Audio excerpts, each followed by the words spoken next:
Media ने ताली और थाली बजाई, लेकिन इंडिया की इस रिपोर्टिंग को, अखबारों की इस रिपोर्टिंग को पहले पन्ने पर जगह नहीं मिली। अखबारों को लगता है कि यदि उन्होंने पहले पन्ने पर इस खबर को छाप दी तो उनका विज्ञापन बंद हो जाएगा या कम हो जाएगा। अखबार डरे हुए हैं। उनको लगता है कि जो कुछ हो रहा है और आम आदमी की आवाज़ उठाई जा रही है वह सरकार के खिलाफ है, और अगर सरकार के खिलाफ वह रिपोर्टिंग को प्रकाशित करेंगे तो उनका नुकसान होगा। ऐसे में सवाल यह है कि क्या अखबार अब सरकार के मुखपत्र स्तंभ टूटल खाट हो रहल बा, नेताजी कहाँ है विकास हो रहल बा, मीडिया सीडिया साहब लोग के दास हो रहल बा, नेताजी कहाँ है विकास हो रहल। इंडिया के ताली थाली अभियान से लग रहा है मीडिया को कोई सरोकार नहीं है। यही वजह है कि मीडिया ताली थाली और बेरोजगारों के मुद्दों को उठाने के लिए तैयार नहीं है। वह सरकार के विरोध में कभी भी खड़ा होना नहीं चाहती, सच बताना नहीं चाहती। यही वजह है कि जब पूरे देश में बेरोजगार ताली और थाली के द्वारा सरकार को कुंभकर्ण की नींद से जगाने के लिए बाहर आए तो मीडिया पीछे हट गया। मीडिया ने इस खबर को पहले पेज पर प्रमुखता से नहीं प्रकाशित की। ऐसे में साफ तौर पर समझा जा सकता है कि वास्तव में मीडिया किस तरीके का रवैया अपना रहा है। नवभारत टाइम्स को ही आप देख लीजिए। पेज 1 पर ताली थाली की कोई खबर नहीं है। पेज नंबर 2 पर खबर छपी भी तो सरकार की वही पुरानी बात कि 1 करोड़ लोगों को रोजगार सरकार देगी। पेज नंबर 2 पर कांग्रेस के प्रदेश अध्यक्ष अजय कुमार लल्लू की भी खबर है। वह बॉटम में छोटी सी है, जबकि कांग्रेस के प्रदेश अध्यक्ष अजय कुमार लल्लू कांग्रेस के तेज तर्रार प्रदेश अध्यक्ष हैं और उन्होंने नेताओं कार्यकर्ताओं के साथ जमकर ताली और थाली बजाई है। ऐसे में जो सरकार के सरोकार की खबरें होती हैं, जो सरकार के मन मुताबिक खबरें होती हैं, वह प्रमुखता से छापी जा रही हैं। ट्रेनें चलाई जाएंगी प्रमुखता से, ईज ऑफ डूइंग बिजनेस प्रमुखता से, लेकिन ताली थाली की जो खबर है उस खबर को एकदम से खत्म कर दिया जाएगा, बॉटम में छोटा सा बना करके छाप दिया जाएगा। अजय कुमार लल्लू जो कांग्रेस के प्रदेश अध्यक्ष हैं, उनकी खबर को भी छोटा करके छाप दिया गया। आप सीधे तौर पर देख सकते हैं इस तरीके का अखबार का रवैया सामने आ रहा है और हेडिंग दी गई है अब रोजगार के लिए ताली और थाली। संगठन में खींचतान ने कर दिया यूपी से दूर, प्रियंका को लेकर के खबर छापी गई है, लेकिन ताली थाली की खबर छापना जरूरी नहीं है। ताली थाली अभियान में शामिल हो रहे अजय कुमार लल्लू ने कहा है कि सरकार आम आदमी के हितों का संरक्षण करने में नाकाम हो रही है। यही वजह है कि नौकरियां जा रही हैं और सरकार नौकरियां देने का ढोंग कर रही है। जो संसाधन सरकार के पास हैं उसे नीलाम किया जा रहा है। आम आदमी के संसाधनों को किसी निजी कंपनी के हाथ में सौंपा जा रहा है। ऐसे में नौकरियां कैसे मिलेंगी?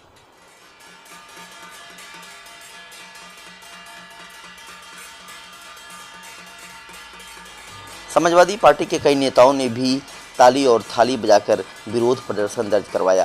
युवा नेता मोनू दुबे और प्रदीप शर्मा ने भी ताली और थाली बजाकर सरकार को जगाने की कोशिश की। प्रदीप शर्मा ने सोशल मीडिया पर लिखा है कि उत्तर प्रदेश के आंकड़े कहते हैं कि सरकारी नौकरियों में 5 लाख पद खाली हैं और केंद्र सरकार के आंकड़े कहते हैं कि 29 लाख नौकरियों के पद अभी भी रिक्त हैं। वर्तमान सरकार लोगों की नौकरियां न दे पाने का महारत हासिल कर ली है। लोगों की नौकरियां छीनी जा रही हैं। पूरे उत्तर प्रदेश में समाजवादी लोग इसलिए थाली बजा रहे हैं कि हमें अपने उत्तर प्रदेश के संवेदनहीन मुख्यमंत्री के कानों को खोलना है। हमें अपने देश के संवेदनहीन प्रधानमंत्री के कानों तक ये आवाज़ लेकर के जानी है कि आज देश का युवा बेरोजगार हो गया है, नौजवान तड़प रहे हैं, मरीज अस्पतालों में इलाज के आमतौर पर तमाम मामलों में मुखर रहने वाली प्रियंका चतुर्वेदी जो शिवसेना की प्रवक्ता हैं, उन्होंने भी ताली और थाली जैसे मुद्दों पर ट्वीट करना जरूरी नहीं समझा। इसके साथ ही साथ मायावती ने भी पूरे मामले पर ट्वीट तक नहीं किया और बयान देना तो बहुत दूर की बात है। और इस तरीके से सवाल भी उठ रहे हैं कि क्या मायावती पूरे ताली थाली अभियान से अनजान बनी हुई हैं या इस मामले पर बोलने से वह बचना चाहती हैं। इसको लेकर के सवाल भी सोशल मीडिया पर खड़े हो रहे हैं कि मायावती ने कोई प्रतिक्रिया क्यों नहीं दी। मन की बात करने वाले प्रधानमंत्री नरेंद्र मोदी ने भी इतने बड़े प्रोटेस्ट को लेकर के, ताली और थाली को लेकर के कोई प्रतिक्रिया नहीं दी है। उनके ट्विटर अकाउंट पर जहां पर तमाम मामलों की समीक्षाएं होती हैं, तमाम मामले सबसे पहले आ जाते हैं, उसको लेकर के भी कोई प्रतिक्रिया नहीं है। ताली थाली से प्रधानमंत्री भी अनजान बने हुए हैं। राहुल गांधी ने लिखा है कि जीडीपी में ऐतिहासिक गिरावट का एक बड़ा कारण है मोदी सरकार का गब्बर सिंह टैक्स यानी जीएसटी, जिससे बहुत कुछ बर्बाद हुआ है। जैसे लाखों छोटे कारोबारी बर्बाद हुए हैं, करोड़ों नौकरियां और युवाओं का भविष्य चौपट हुआ है, राज्यों की आर्थिक स्थिति बदहाल हुई है। जीएसटी मतलब है आर्थिक असमानता। और संजय सिंह जो आम आदमी पार्टी के नेता हैं, उन्होंने भी कोई ट्वीट नहीं किया है। ताली थाली जैसे मुद्दों पर वह बचते हुए दिखाई दिए हैं। उन्होंने कोई भी ट्वीट न कर अपनी एक तरीके से पार्टी की स्वीकारोक्ति की है कि पार्टी उससे अनजान बनी हुई है। अखिलेश यादव ने साफ तौर पर ट्वीट किया है। उन्होंने लिखा है, युवाओं के गुस्से के तूफान से भाजपा के झूठे दावों की तंबू उखड़ गए हैं। आज भाजपाई जवां आक्रोश से बचने के लिए मुंह छिपाए बैठे हैं।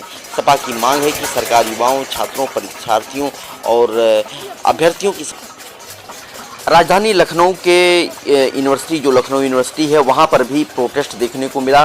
वहाँ पर भी ताली थाली का असर देखने को मिला। इसके साथ ही साथ इलाहाबाद यूनिवर्सिटी में भी लोग ताली थाली बजाते हुए बाहर निकले और सरकार को जगाने की कोशिश की और सरकार से नौकरियों की मांग की कि सरकार कुंभकर्ण की नींद से जागे और परीक्षा का परिणाम जल्दी घोषित करवाए। आमतौर पर दैनिक जागरण को भारतीय जनता पार्टी का मुखपत्र समझा जाता है। कई बार इसको लेकर के विरोध प्रदर्शन भी हुए हैं, जब दैनिक जागरण की हेडिंग पार्टी विशेष के लिए गड़बड़ा जाती है। अखिलेश यादव के लिए गड़बड़ा जाती है, मायावती के लिए गड़बड़ा जाती है और दोनों ही पार्टियों का बड़ा प्रोटेस्ट भी सामने आ चुका है। दैनिक जागरण ने भी आम आदमी के प्रोटेस्ट ताली थाली को प्रमुखता से प्रकाशित नहीं किया है। पहले पेज पर बिजनेस की उपलब्धियां गिनाई जा रही हैं उत्तर प्रदेश सरकार की, और अंदर के पन्नों पर भी सरकार के कार्यक्रम बताए जा रहे हैं। अतीत के साढ़ू का होटल गिरा दिया गया है, इसको दैनिक जागरण ने प्रकाशित किया है। आम आदमी के ताली थाली की खबर से दैनिक जागरण का कोई सरोकार नहीं है। ऐसा लग रहा है कि दैनिक जागरण के संपादकों को ताली और थाली की आवाज़ सुनाई ही नहीं दी। दैनिक जागरण के पत्रकारों और संपादकों को फर्क इंडिया इलाहाबाद से लेकर के पूरे देश के प्रदर्शन की वीडियो सामने दिखा रहा है। अब आप ही देखिए कि क्या ये जो प्रदर्शन हुए हैं, यह दैनिक जागरण के संपादकों को दिखाई और सुनाई क्यों नहीं पड़ते हैं।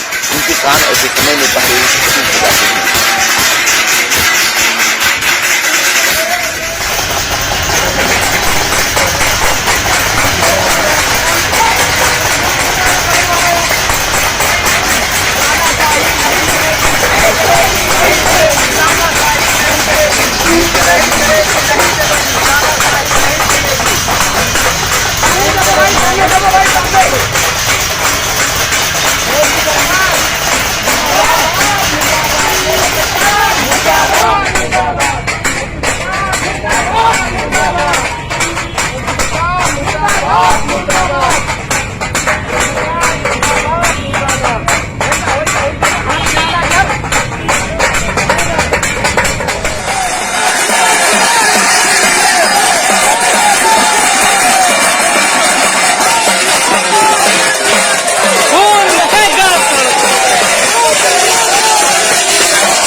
अब बात अमर उजाला के भी कर लेते हैं।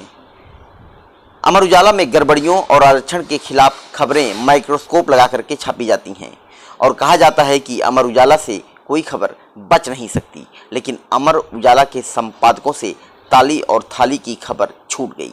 पहले पेज पर वह नहीं छाप पाए।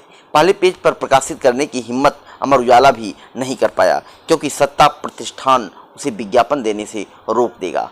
पिट्ठू बनकर खबर छापने का काम अमर उजाला भी अब सीधे तौर पर करने लगा है। इलाहाबाद समेत कई शहरों में ताली और थाली बजाकर लोगों को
शोभना भारतीय का अखबार हिंदुस्तान कहने को तो कहा जाता है यह कांग्रेसी है, लेकिन हकीकत में यह भी ताली और थाली की खबरों को छापने से बचता दिखा। पहले पन्ने पर तो खबर ही नहीं है, अंदर के पन्नों पर बेरोजगारों और किसानों की बात करने वाला अखबार यह अपनी खबर को बहुत सीमित करता हुआ दिखाई देता है। ऐसे में सवाल यह है कि क्या हिंदुस्तान अखबार भी सरकार के सामने घुटने टेक दिया है? ऐसे में किस अखबार पर आम जनता भरोसा करे, यह सबसे बड़ा सवाल है। नवभारत टाइम्स, अमर उजाला, दैनिक जागरण और अब हिंदुस्तान ने भी पूरे मामले को नहीं छापा। पूरे मामले को नहीं छापने की एक बड़ी वजह बताई जा रही है कि सरकार की नाराज़गी को हिंदुस्तान मोल नहीं लेना चाहता। ऐसे में भले ही पूरे देश में प्रोटेस्ट हो रहा था, महिलाएं प्रोटेस्ट कर रही थीं, महिलाएं ताली और थाली बजा रही थीं, लेकिन हिंदुस्तान नहीं छाप पाया।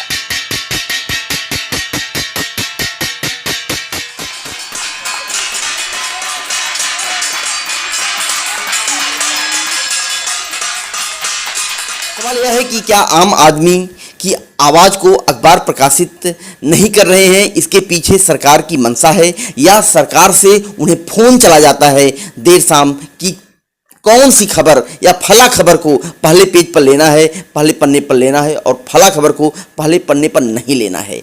और विज्ञापनों के लिए क्या अखबार छापे जा रहे हैं, प्रकाशित किए जा रहे हैं, और आम आदमी का भरोसा अखबारों से इतना ज़्यादा डिग क्यों रहा है? ऐसे मामलों पर पड़ताल करनी पड़ेगी, सच को सामने लाना पड़ेगा। अखबार अगर इस तरीके से डरे हुए हैं, यह अपने आप में सबसे बड़ी खबर है, सबसे चौंकाने वाली खबर है। पूरे देश में हुए इस प्रदर्शन को अगर अखबार नहीं छाप पा रहे हैं तो यह सबसे हैरान कर देने वाली बात है। ब्यूरो रिपोर्ट, फर्क इंडिया।